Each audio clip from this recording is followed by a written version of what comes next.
Hey there, creepy peeps. Welcome to my channel. If you are new here, welcome back. If you are returning, it's time for another Come With Me first impression review, this time for Knives Out.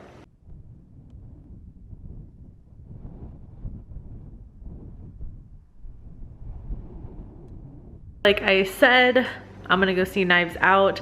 In terms of what I'm expecting from this, if you've been on this channel for a while, you know I prefer, like in a perfect world, I would go into every movie just blind. I don't like to have any preconceived notions of amazingness or suckiness before I go into a movie, because I like to be able to form my own opinion just based on what I see. It's not a perfect world, so you know, occasionally I have preconceived notions of a movie.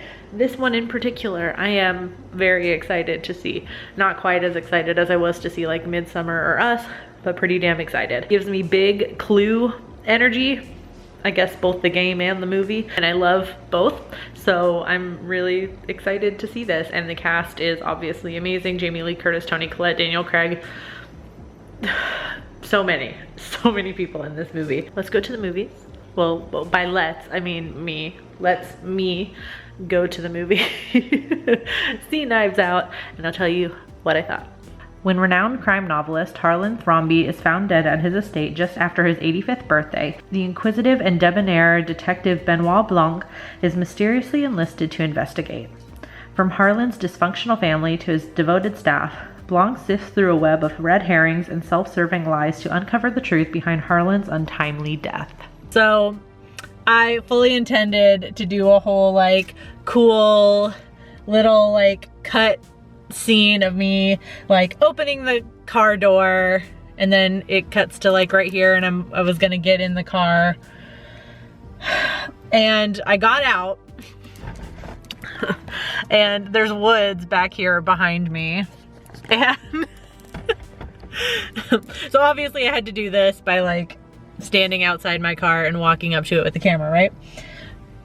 So I'm getting ready to film, and I hear walking in the woods back there, and I didn't see anybody, but it sounded like somebody walking. So I was like, wouldn't be so embarrassed that somebody was watching me, but the fact that they were like coming from the woods, that was freaky. So I'm like, okay, so let me get into my car and lock the door and just forget that fucking thing. I look over my shoulder.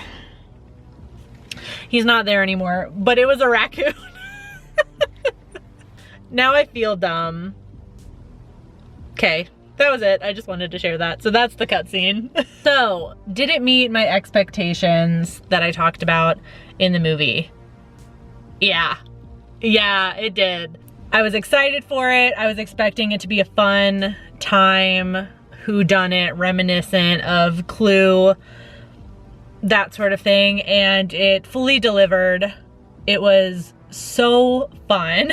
In terms of like anything I liked or disliked about it, at least like coming off of the high of just watching the movie, there isn't really anything I disliked about it yet. I don't know, maybe if I sit and think about it later, maybe I'll come up with something, but just coming out of the movie, like I don't have anything that I disliked about it. I liked everything. I liked that it was a whodunit, but the cool thing about it is it was like your basic murder mystery or whodunit sort of thing. Sherlock Holmes, Agatha Christie, something, you know? And it had all of the basic elements of that, but they mixed up the order of it, if that makes sense. And that's all I really want to say. I don't want to tell you like what gets revealed when, because I feel like that's still spoilery, even if I don't give the details. But basically you have all the basic plot points of like a murder mystery, but they just mix up the order, and it makes it really interesting. but at the same time, it still kind of keeps with the order of a whodunit. If you've seen the movie, you know what I'm talking about. I rely on that a lot.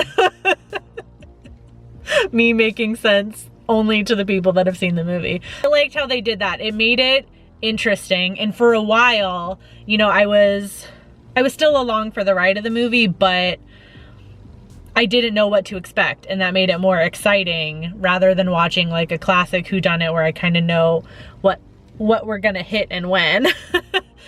Where this is like, they make you think that they've mixed it up a little bit, and they do mix it up, and so you kind of don't know where this is going, so you're just kind of along for the ride, and it's just such a joy to be on the ride because the cast is phenomenal. That's not really a surprise to anybody. I think everyone was pretty much expecting that given the huge name. Like, just it's a really great ensemble cast. Like, damn. I feel like everyone also kind of had their moment to shine. Obviously, like, Daniel Craig is kind of like the big one in it as he's trying to solve the murders. I feel like sometimes with ensemble movies, you have like the one or two people that shine maybe unintentionally. I don't know if that makes any sense. I don't know if I ever make any sense.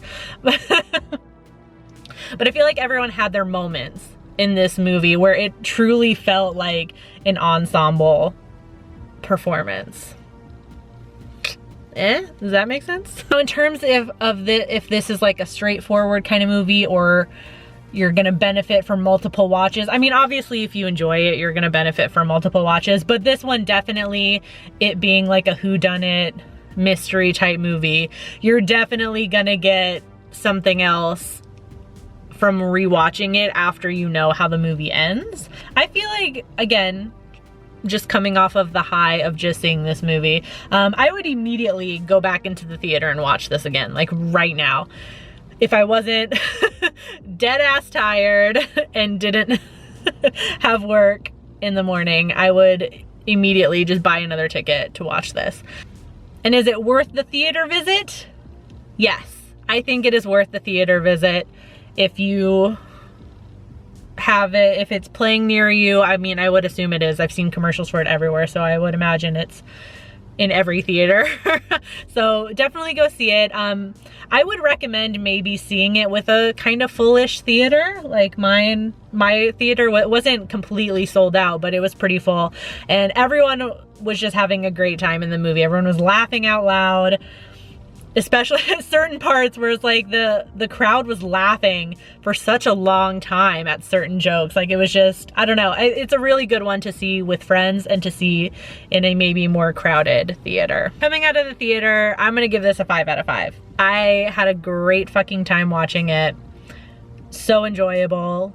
I don't know. It was great. It was a good movie. It was just a really fucking good movie.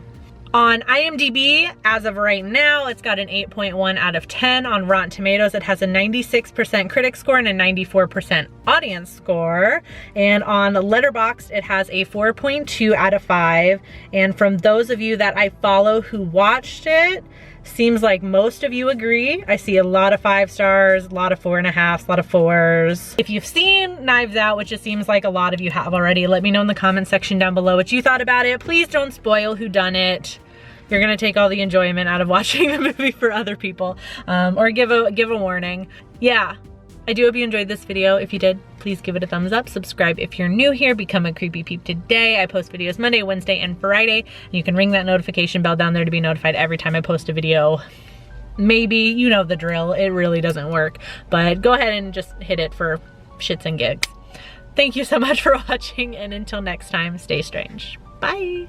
This video is brought to you by all these lovely creepy patron peeps that you see listed here. If you want to find out the perks to being a creepy patron peep yourself, you can check out that link in the description. There's a whole bunch of fun links in the description, so you can follow me on all my social media, Goodreads, Letterboxd, all that good stuff. So make sure you check out the description box. Thanks for watching. I love you. Bye.